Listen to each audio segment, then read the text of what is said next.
Selamat pagi saudara yang dikasihi Tuhan, saya mengundang kita untuk boleh bangkit berdiri, kita akan mulai ibadah ini. Ibadah kita pada pagi hari ini dimulai dengan suatu pengakuan bahwa pertolongan kita ialah datangnya daripada Allah yang menciptakan langit, bumi, dan segala isinya. Turunlah atas saudara sekalian berkat dan anugerah. Amin. Selamat pagi saudara, bersyukur pagi ini kita boleh sekali lagi diberikan kesempatan untuk datang dan beribadah kepadanya. Mari saat ini kita mau tanggalkan beban dan pergumulan kita sejenak, dan kita mau datang memanfaatkan waktu yang kita miliki untuk benar-benar berfokus untuk memuji Dia. Mari kita pujikan Heart of Worship.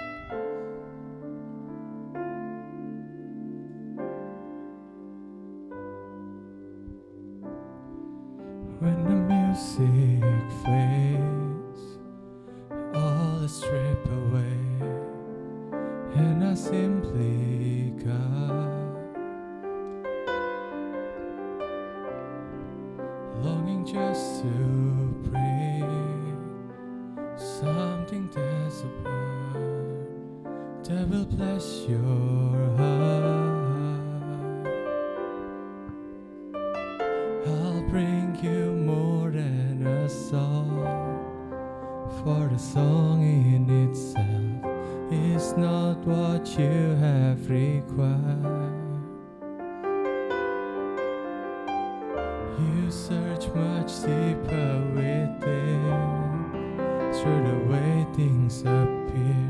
You're looking into my heart. I'm coming back to the heart of worship, when it's all about you. It's all about you, Jesus. I'm sorry, Lord, for the things I've made, and when it's all about you, it's all about you, Jesus. Mari lebih penuh sungguh hati kita mau pujikan sekali lagi. King of endless world, no one could express how much you deserve.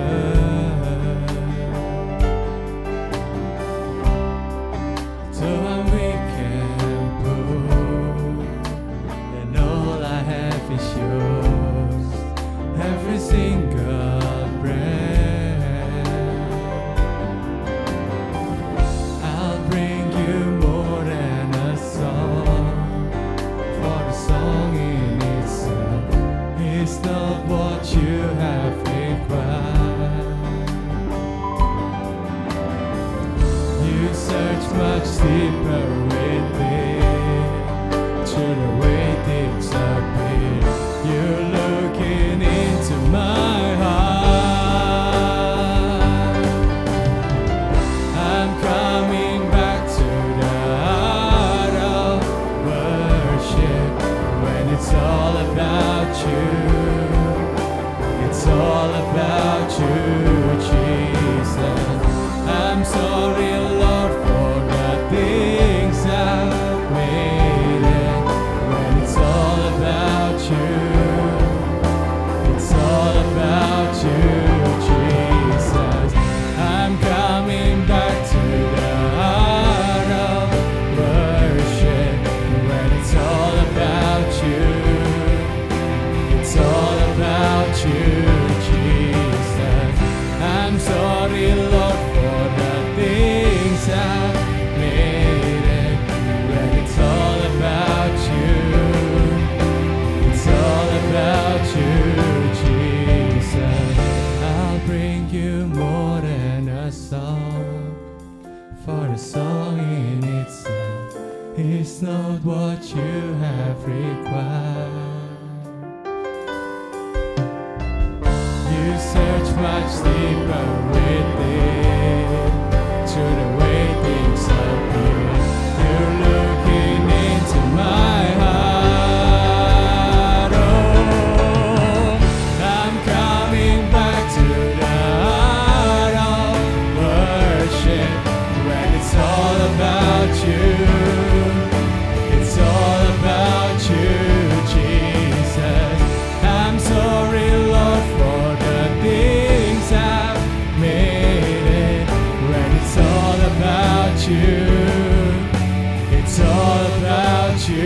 Jesus. It's all about you, Jesus. It's all about you, God. Terima kasih Tuhan untuk kesempatan sekali ini lagi Tuhan. Pagi ini Tuhan kami boleh sekali lagi datang untuk memuji dan menyembah-Mu Tuhan. Kiranya Kau berikan kami hati Tuhan dan pikiran yang boleh terfokus kepadamu saja Tuhan. Dan kiranya melalui puji-pujian kami Tuhan, nama-Mu saja yang boleh dimuliakan Tuhan. Terima kasih Tuhan, kami siap untuk memuji-Mu. Di dalam nama Tuhan Yesus kami sudah berdoa. Amin. Shalom saudara. Bersyukur bahwa pagi ini kita boleh sekali lagi memuji Dia. Mari sekarang buat teman-teman yang biasanya malu dengan teman di kanan, teman di kiri, sekarang cuma ada kita dan Tuhan. Mari kita boleh dengan penuh kelepasan kita mau puji dan kita mau angkat suara kita bagi Dia, Bapa yang Maha Kuasa dan juga teman kita yang paling setia. Mari kita pujikan Friend of God.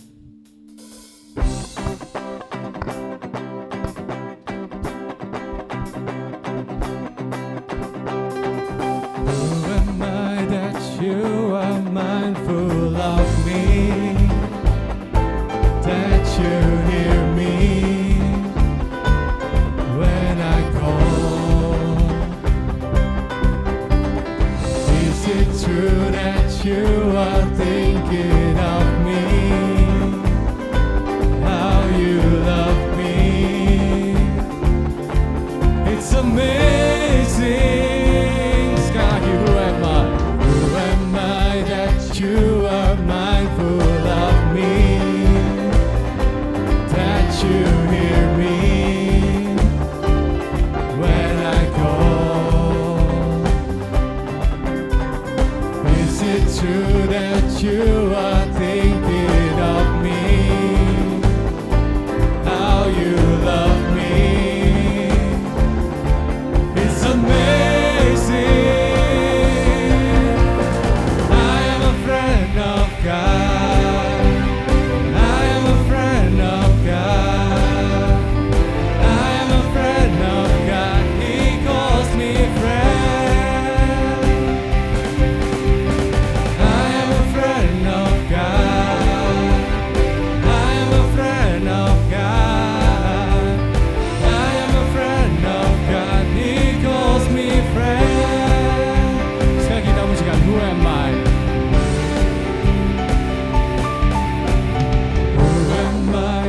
You are mindful of me, that you hear me when I call. Is it true that you are thinking of me, how you love me? It's amazing. I am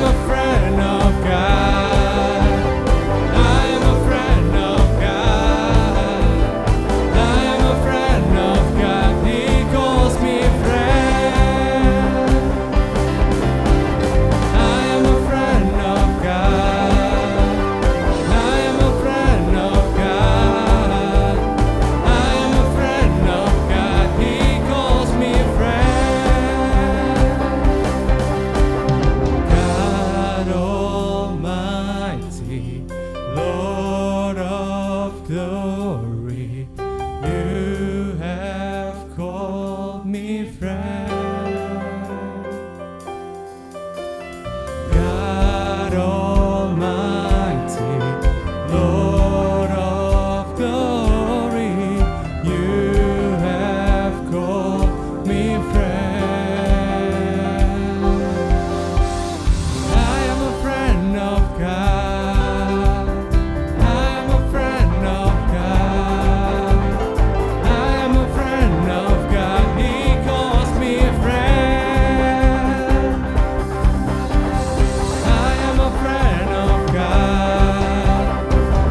you I can do anything.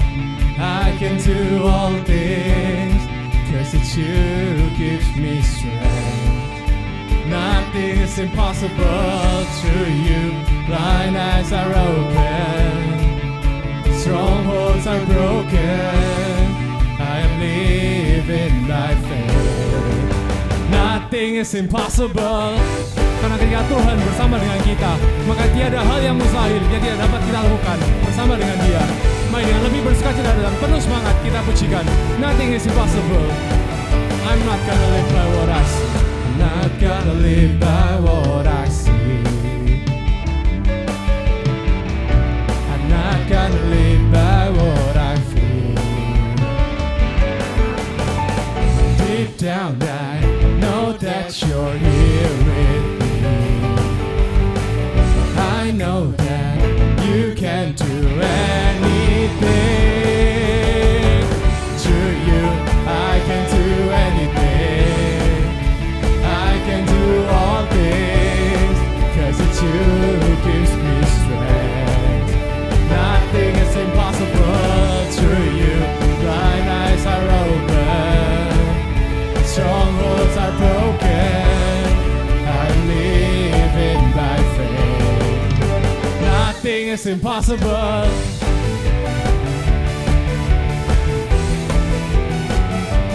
Nothing is impossible. Whoa. I'm not gonna live by what I see. I'm not gonna live by what I feel. Deep down I know that you're here with me. I know that you can do anything. Through you I can do anything. I can do all things, 'cause it's you who gives me strength. Nothing is impossible through you. Blind eyes are open, strongholds are broken. I am living by faith. Nothing is impossible.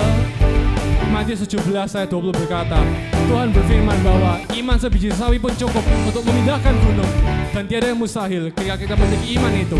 Mari kita nyanyikan, I believe, I believe, I believe, I believe, I believe, I believe in you.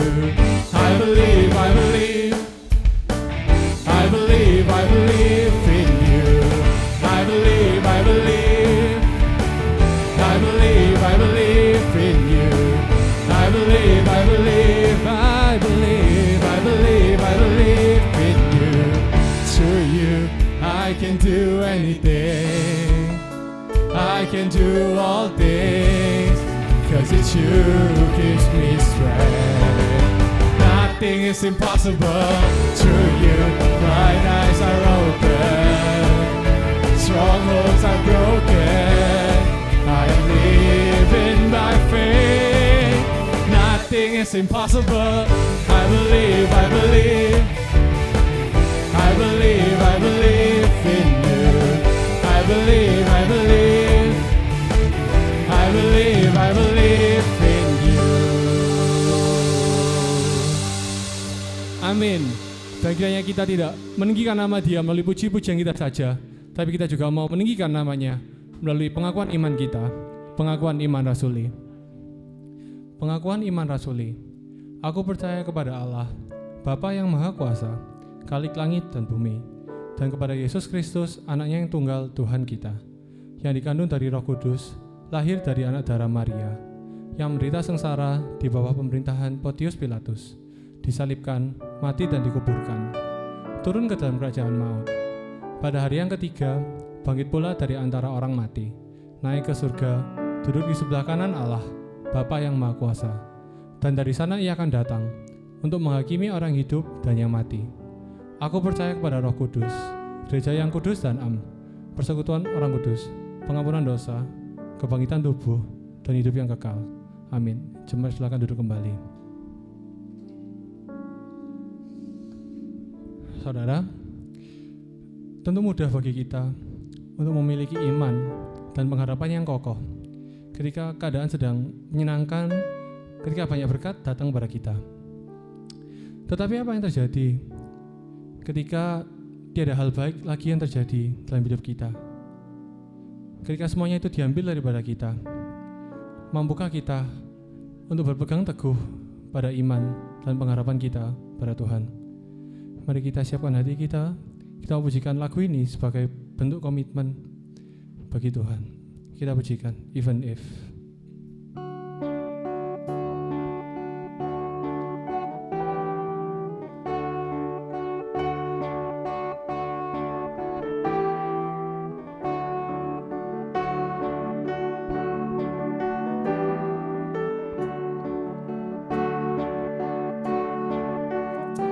Say sometimes you win some, sometimes you lose some,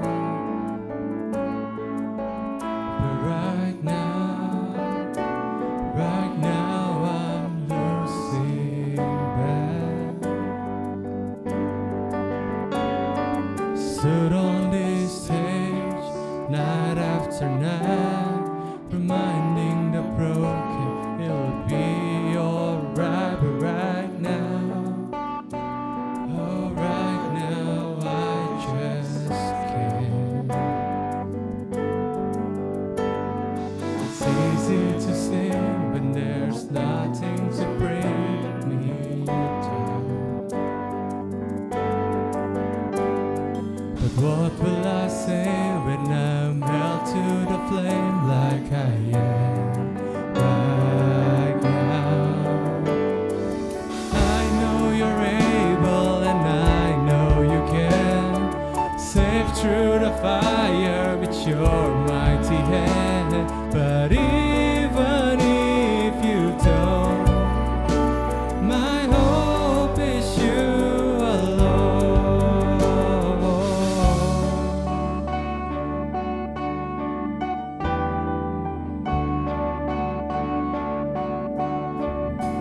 They say it only takes a little faith to move a mountain. Well, good things, a little faith is all I have right now. But God, when you choose to leave mountains and move above, oh, give me the strength to be able to say it is well with my soul. I know you're able and I know you can save through the fire with your mighty hand. But even if you don't, my hope is you alone.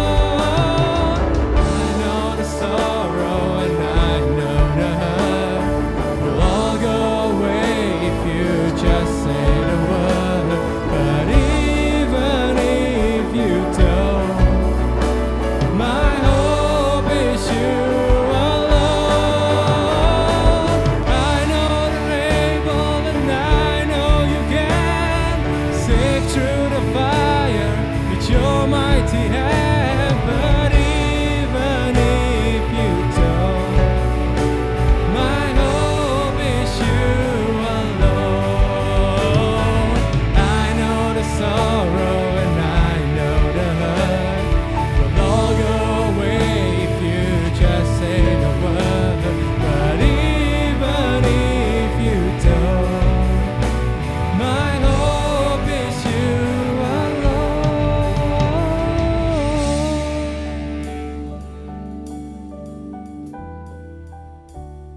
Terima kasih Tuhan untuk segala berkat-Mu Tuhan.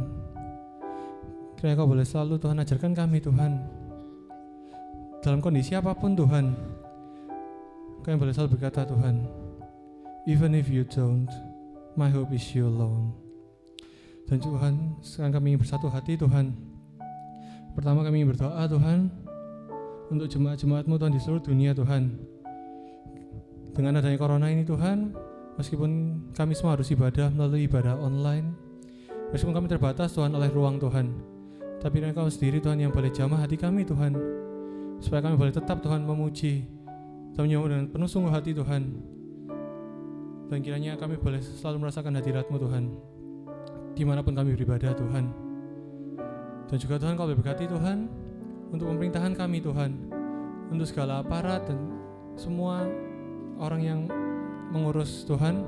Kau berkati Tuhan segala kebijakan yang keluar Tuhan, kami boleh tepat Tuhan untuk menangani masalah corona ini Tuhan. Kau sendiri berikan hikmat, Kau berikan akal budi dan kebijakan dari-Mu saja Tuhan. Dan Tuhan, terakhir kami juga berdoa untuk keamanan negara kami Tuhan. Di tengah corona ini Tuhan, mungkin saja Tuhan akan jadi banyak hal Tuhan yang kami tidak dapat duga Tuhan, dengan banyak PHK dan sebagainya Tuhan.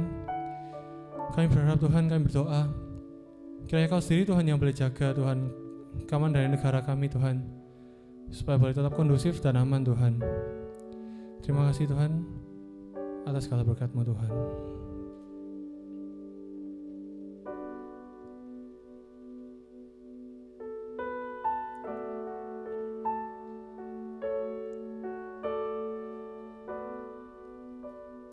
Mari dengan penuh sungguhan hati kita memujikan. You've been faithful, you've been good to me Lord.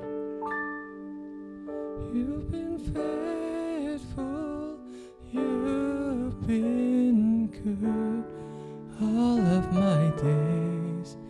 Jesus, I will cling to you, come what may, 'cause I know you're able. I know you can. I know you're able, and I know you can. Save through the fire with your mighty hand. But even if you don't, my hope is you alone. I know the sorrow and I know the hurt will all go away if you just say the word. But even if you don't, my hope is you alone.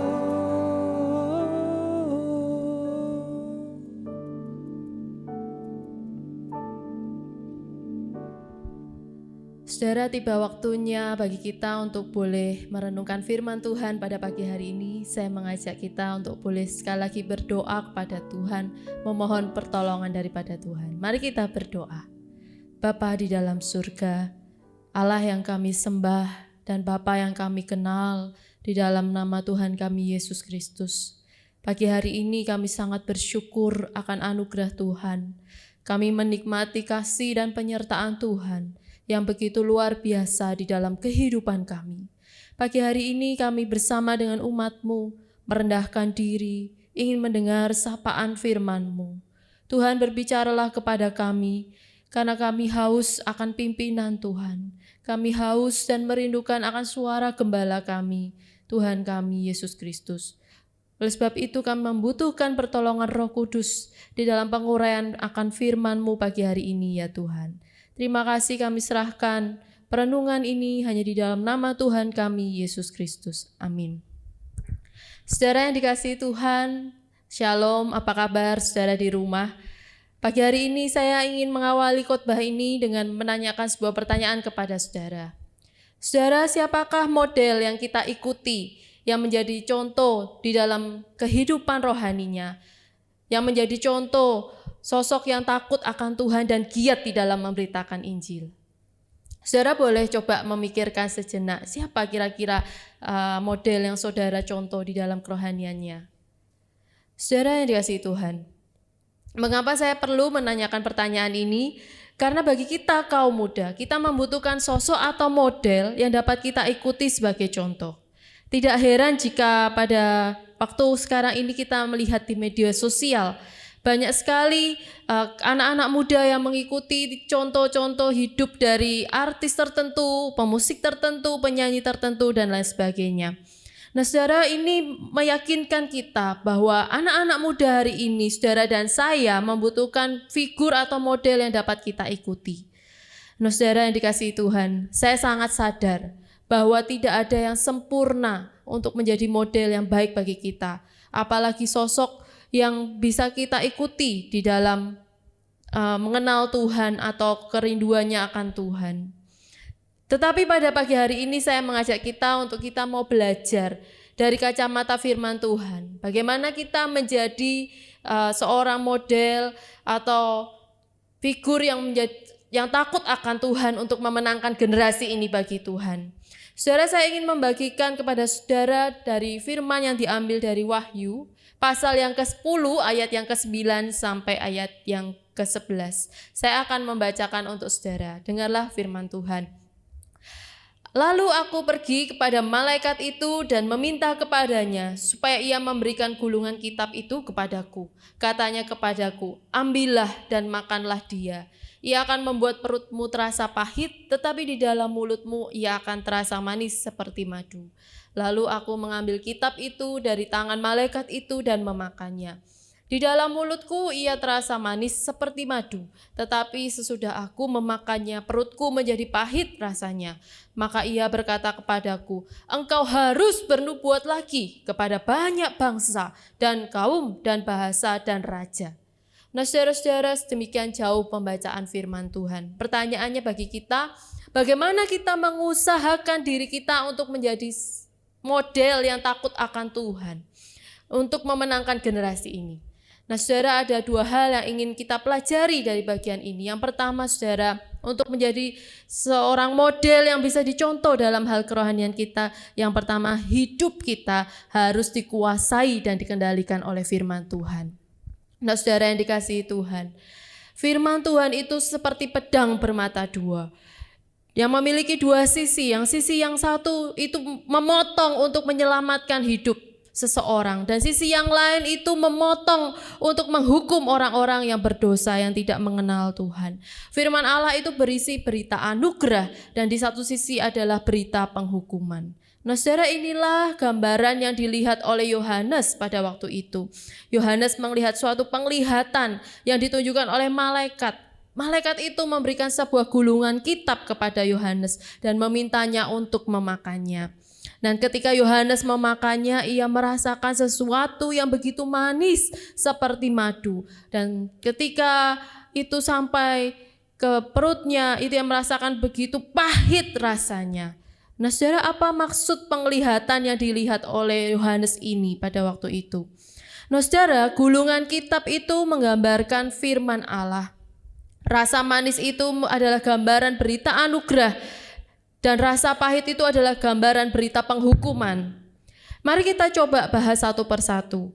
Nah saudara, mengapa firman Tuhan itu dikatakan begitu manis seperti madu? Ternyata firman Tuhan itu yang dimaksudkan memberi banyak manfaat bagi kerohanian kita. Firman Tuhan itu juga memberi makanan rohani bagi kita. Nah saudara, saya mencoba kita untuk boleh membandingkan di dalam Mazmur pasal yang ke-19 ayat yang ke-8 sampai 11. Saudara bisa membuka Alkitab saudara, Mazmur 19 ayat 8 sampai 11. Saya akan membacakannya. Taurat Tuhan itu sempurna, menyegarkan jiwa. Peraturan Tuhan itu teguh, memberi hikmat kepada orang yang tak berpengalaman. Titah Tuhan itu tepat, menyukakan hati. Perintah Tuhan itu murni, membuat mata bercahaya. Takut akan Tuhan itu suci, tetap ada untuk selamanya. Hukum-hukum Tuhan itu benar, adil semuanya. Lebih indah daripada emas, bahkan daripada banyak emas tua. Dan lebih manis daripada madu, bahkan daripada madu tetesan dari sarang lebah. Nah saudara yang dikasihi Tuhan, ketika kita sungguh-sungguh mencicipi firman Tuhan itu akan menolong kita, khususnya memupuk kehidupan batiniah kita saudara. Dan firman itu bukan hanya memupuk kehidupan batiniah kita, tetapi firman itu juga dapat diaplikasikan kepada semua kebutuhan manusia. Mengapa demikian saudara? Ketika kita membaca dari Mazmur 19 ayat 8 sampai 11, kita akan melihat bahwa kita yang membutuhkan dipuaskan oleh pengetahuan kita, firman Tuhan itu memberi hikmat kepada orang yang tak berpengalaman. Kita yang butuh dipuaskan dalam segi emosi kita, firman Tuhan itu dikatakan menyukakan hati kita. Dia memberi sukacita, memberi penghiburan, memberi ketenangan. Dan ketika dikatakan firman Tuhan itu juga seperti madu, dia menyembuhkan luka batin kita, saudara. Firman Tuhan itu mampu memulihkan setiap hati yang patah, semangat yang patah itu dapat dipulihkan. Seperti madu yang dihasilkan dari tetesan sarang lebah yang memiliki banyak vitamin, mineral yang berguna untuk memperbaiki sel dalam tubuh dan penyembuhan luka. Saudara, itulah firman Tuhan. Ketika kita mencicipinya, maka firman Tuhan itu dapat diaplikasikan kepada semua kebutuhan manusia. Nah saudara, 2 Timotius 3 ayat 16 pun juga berkata demikian. Segala tulisan yang diilhamkan Allah memang bermanfaat untuk mengajar, untuk menyatakan kesalahan, untuk memperbaiki kelakuan dan untuk mendidik orang dalam kebenaran. Karena memang firman Tuhan adalah tulisan yang diilhamkan oleh Allah, diinspirasikan oleh Allah, dinafaskan dari mulut Allah sendiri. Jadi ketika kita mau menjadi model yang takut akan Tuhan, maka hidup kita harus dikuasai dan dikendalikan oleh firman Tuhan. Nah saudara yang dikasihi Tuhan, saya mau bercerita sedikit bagaimana saya memiliki seorang figur atau model yang takut akan Tuhan. Saya belajar itu dari oma, dari nenek saya. Saya sejak kecil melihat bahwa oma saya begitu mencintai Tuhan. Dia begitu dekat dengan Tuhan. Dan setiap hari saya tidak melihat oma saya itu duduk di kursi yang biasa ia tempati. Dan di situ dia selalu memuji Tuhan. Kemudian dia meluangkan banyak waktu untuk membuka firman Tuhan. Saya selalu ingat dari pagi sampai siang oma saya duduk dan membaca firman Tuhan. Bahkan ketika oma saya ini lanjut usia, ketika matanya mulai pudar dan tidak bisa melihat dengan jelas karena usia, oma saya tetap berusaha dan berjuang untuk boleh merenungkan firman Tuhan. Saya tahu bahwa oma saya memiliki Alkitab yang sangat besar sekali. Dan setiap kali dia buka Alkitab itu, dia renungkan, dia baca, dan dia ceritakan kepada kami cucu-cucunya yang masih kecil pada waktu itu. Bagi saya, oma saya merupakan model yang sangat kuat, yang menjadi contoh bagi saya bagaimana beliau begitu mencintai dan mengasihi Tuhan. Nah saudara, kecintaan oma saya kepada firman Tuhan itu terukir di dalam hati saya sampai hari ini. Dan saya berusaha mengikuti teladan dari oma saya.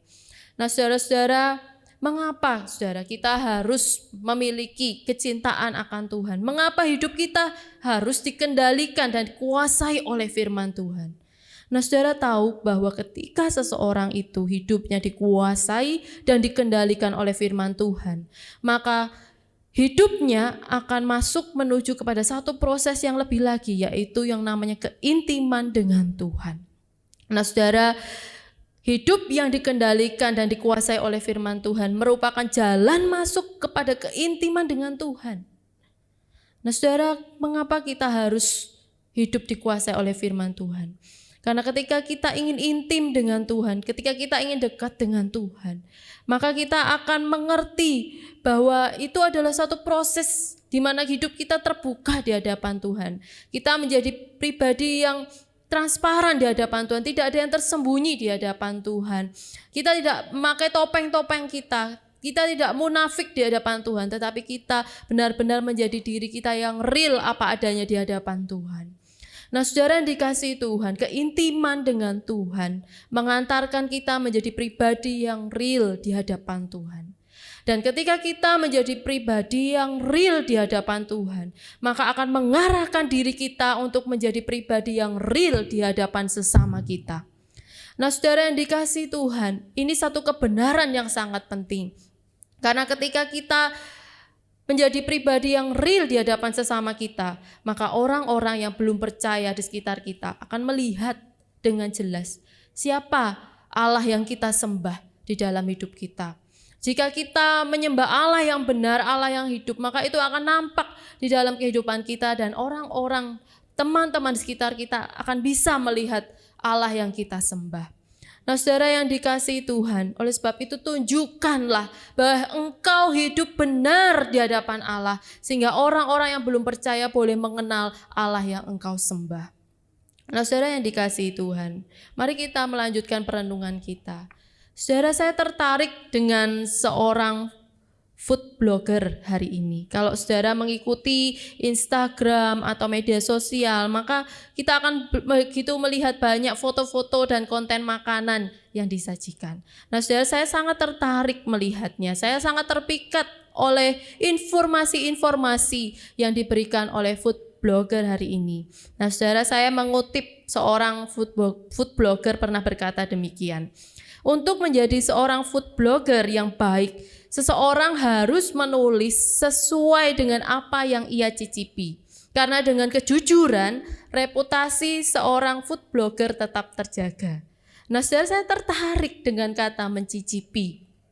Nah saudara, mencicipi artinya ia harus mencoba terlebih dahulu makanan itu, kemudian menikmatinya, dan kemudian memberi komentar tentang makanan itu. Entah itu makanan yang enak, lezat, atau makanan yang tidak enak, makanan yang unik atau legendaris. Nah saudara-saudara, ternyata saudara, menjadi seorang food blogger itu tidak mudah. Ada suka dan duka tersendiri ketika menjadi seorang food blogger. Ternyata mereka tidak selalu mendapat makanan yang enak dan gratis, bukan? Dan kadangkala atau bahkan seringkali mereka makan makanan yang dingin. Karena sebelum mereka makan, makanan itu harus difoto dengan angle yang bagus. Dan untuk mendapatkan angle yang bagus, makanan itu harus diposisikan dengan posisi-posisi tertentu. Nah saudara, ini sungguh tidak mudah. Tetapi mereka juga harus jujur dengan komentar yang mereka katakan atau berikan, rekomendasikan terhadap makanan tertentu. Nah saudara, seorang food blogger harus berani berkata jujur tentang komentar mereka, baik itu makanan itu enak atau tidak enak. Nah saudara, bagi kita yang saat ini ingin memberitakan firman Tuhan, kita harus seperti food blogger itu. Kita harus berani berkata jujur tentang Injil yang kita beritakan. Nah saudara, saya tahu bahwa ada kalanya berita yang kita sampaikan itu sangat sulit. Berita yang benar itu sangat sulit dan tidak semua orang sanggup menerima kebenaran itu. Alkitab dengan jelas bahwa tidak semua berita yang diberitakan di dalam firman Tuhan itu merupakan berita anugerah. Tetapi ada sisi berita penghukuman yang bercerita tentang orang-orang berdosa yang akan dihukum ketika ia tidak percaya dan tidak mau mengenal Tuhan. Nah saudara, inilah gambaran yang digambarkan oleh Rasul Yohanes pada waktu itu. Sebuah gulungan kitab yang masuk ke mulut, dan ketika gulungan kitab itu masuk ke perut, itu terasa pahit. Rasa pahit ini menggambarkan bahwa ini adalah berita penghukuman untuk orang-orang yang tidak mau percaya dan tidak mau menerima Tuhan Yesus. Seorang penafsir juga mengatakan ini adalah berita penghukuman untuk masa yang akan datang, yang akan dialami oleh jemaat-jemaat Allah.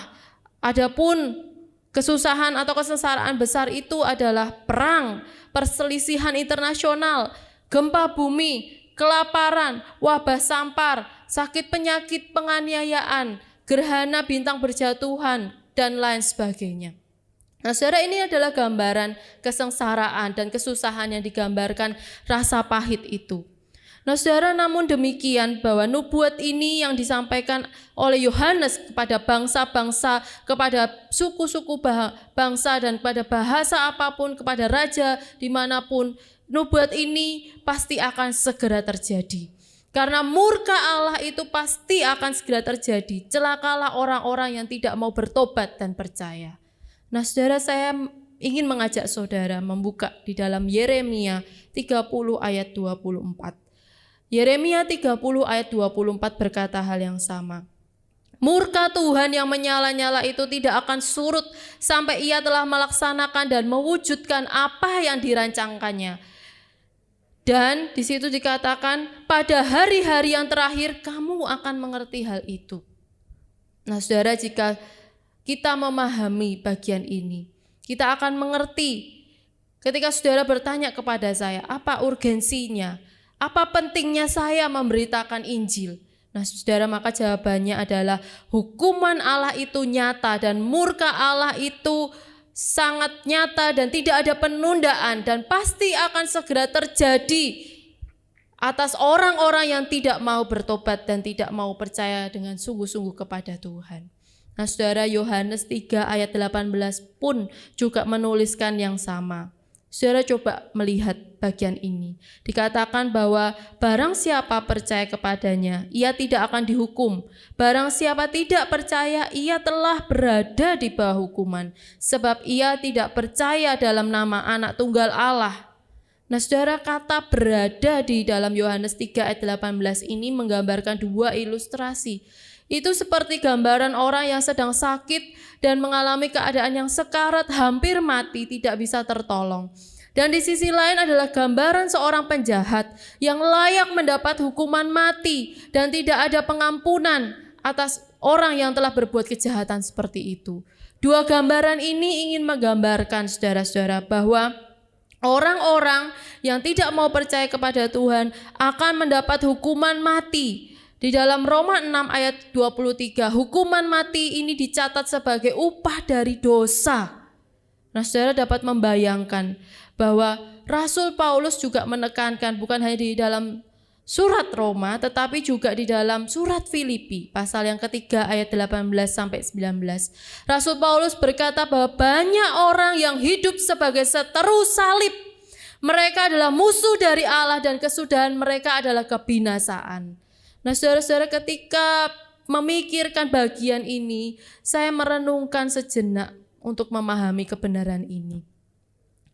Ketika kita semakin sadar bahwa memberitakan Injil itu penting bagi kita, maka kita akan tahu ketika kita tidak memberitakan Injil dengan segera, dengan sungguh-sungguh memberitakan Injil dengan sekuat tenaga kita, maka ada orang-orang di luar sana atau di dekat kita yang sedang berjalan menuju kepada kebinasaan, saudara. Saudara tidak pernah berpikir mungkin itu adalah orang tua kita, ayah kita, ibu kita, atau saudara-saudara kita, atau keluarga besar kita. Mereka yang tidak mau percaya, tidak mau menerima Tuhan. Mereka sedang berjalan menuju kepada kebinasaan. Saudara, tidakkah hati saudara tergerak untuk memberitakan Injil kepada mereka? Apakah saudara hanya terdiam saja dan hanya cukup melihat berpangku tangan sedangkan mereka berjalan menuju kepada kebinasaan? Nah, oleh sebab itu saudara, kita mengingat kembali, kita coba melihat ketika Tuhan Yesus sebelum dia naik ke surga, dia berpesan kepada murid-muridnya bahwa dalam namanya berita tentang pertobatan dan pengampunan dosa itu harus diberitakan. Tuhan Yesus sadar bahwa sebelum ia naik ke surga, ia harus mengingatkan kepada murid-muridnya sekali lagi bahwa para murid ini harus segera mengerti keterdesakan untuk memberitakan Injil, bahwa memberitakan Injil itu sesuatu keharusan bagi mereka. Nah saudara, oleh sebab itu, janganlah kita menjadi orang-orang yang cuek, orang-orang yang acuh tak acuh, orang-orang yang ragu-ragu dan bimbang, takut untuk memberitakan Injil kepada orang-orang di sekitar kita. Nah saudara, oleh sebab itu buatlah sesuatu untuk memenangkan generasi ini. Saya mengingat dari 2 Timotius 4 ayat 2. Di situ dikatakan beritakanlah firman, siap sedialah baik atau tidak baik waktunya. Nyatakanlah apa yang salah, tegurlah dan nasihatilah dengan segala kesabaran dan pengajaran.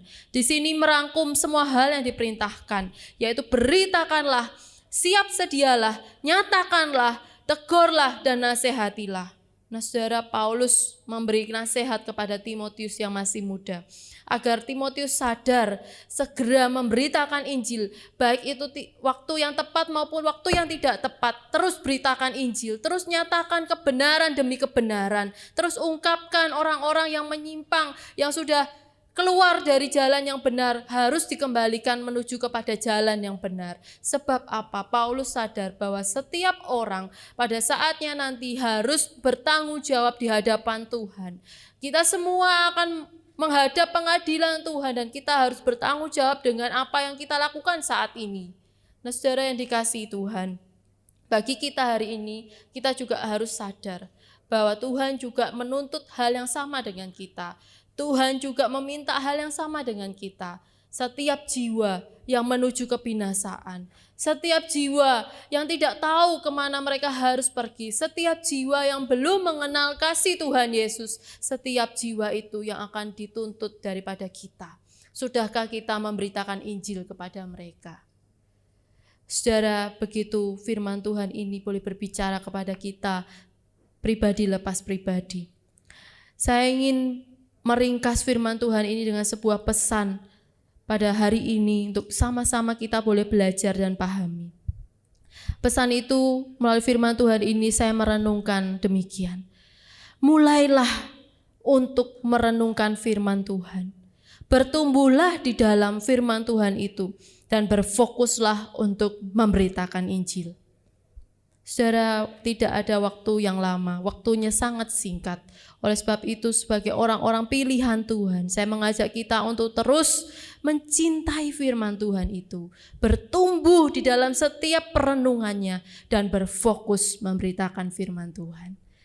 Biarlah firman Tuhan pada pagi hari ini boleh menjadi berkat bagi kita. Saudara boleh menjadi orang-orang yang bukan hanya mendengar, tetapi juga pelaku firman Tuhan. Tuhan Yesus memberkati kita. Mari kita berdoa. Bapa di dalam surga, kami sungguh bersyukur karena firman-Mu sudah kami baca dan kami renungkan. Kami bersyukur Tuhan, karena hidup kami di dalam dunia ini boleh dituntun dan disertai oleh Tuhan. Biarlah Roh Kudus-Mu boleh berbicara di dalam hati kami, menyentuh hati kami, menjamah kami dengan kuasa dari tempat yang maha tinggi. Tuhan, Engkau sanggup mengubahkan hati orang-orang yang keras, hati orang-orang yang berbalik daripada jalan-Mu. Biarlah ketika firman-Mu pagi hari ini kami dengarkan bersama, hati kami boleh dilembutkan dan dijamah oleh kuasa firman-Mu. Terima kasih ya Tuhan, kami bersyukur. Di dalam nama Tuhan kami Yesus Kristus kami berdoa dan berterima kasih. Amin. Bersyukur atas firman yang boleh disampaikan bagi kita. Kiranya firman itu boleh bertumbuh dan berakar dalam hati kita. Dan mari sekarang kita mau meresponi firman itu dengan satu lagu. Mari kita pujikan, Ku bersyukur Bapa.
Tuhan bersyukur Tuhan. Dalam segala keadaan kami Tuhan, Kau tetap setia Tuhan. Meskipun kadang terlihat buruk Tuhan, tapi Kau tetap setia Tuhan. Terima kasih atas segala penyertaan bagi kami Tuhan. Mari dengan penuh kesungguhan hati kita pujikan. Banyak yang Kau berbuat Tuhan dalam hidup kami. Banyak yang Kau berbuat di dalam hidupku. Rancangan indahmu terjadi di hidupku. Apa yang mengerti segala yang ku perlu. Kasih-Mu sempurna nyata dalam hidupku. Ku bersyukur Bapa, ku bersyukur Tuhan, buat kasih setia-Mu di dalam hidupku. Ku bersyukur, oh, ku bersyukur Bapa, ku bersyukur Tuhan, buat kasih setia-Mu di dalam hidupku. Ku bersyukur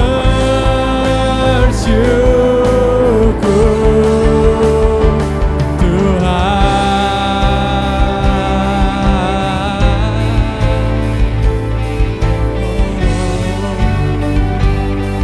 Ku bersyukur Tuhan.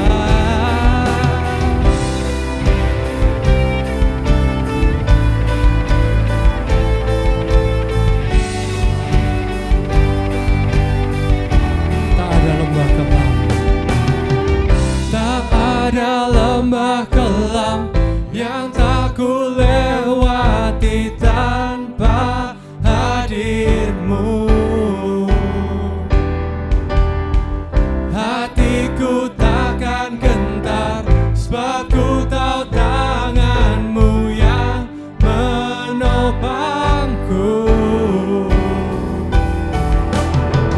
Tak ada lembah kelam yang tak ku lewati tanpa hadir-Mu.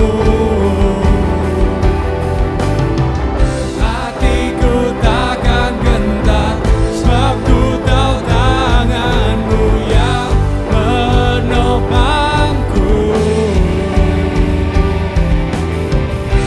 Kaulah Yesus, Kaulah Tuhan, hanya Aku percaya. Kaulah Yesus, Kaulah Tuhan, harapan hidupku. Oh, ku bersyukur Bapa, ku bersyukur Tuhan, buat kasih setia-Mu di dalam hidupku. Ku bersyukur, kami bersyukur Tuhan. Ku bersyukur Bapa, ku bersyukur Tuhan, buat kasih setia-Mu di dalam hidupku. Ku bersyukur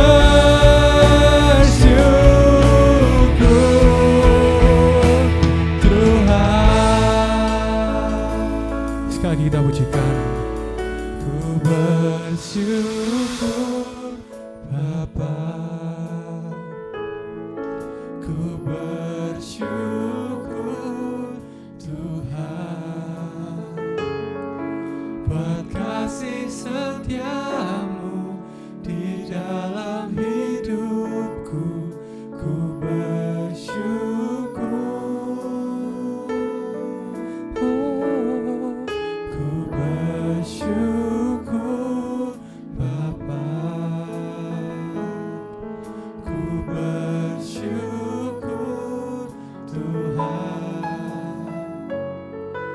buat kasih setiamu di dalam hidupku.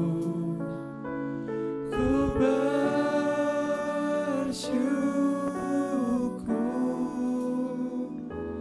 Tuhan.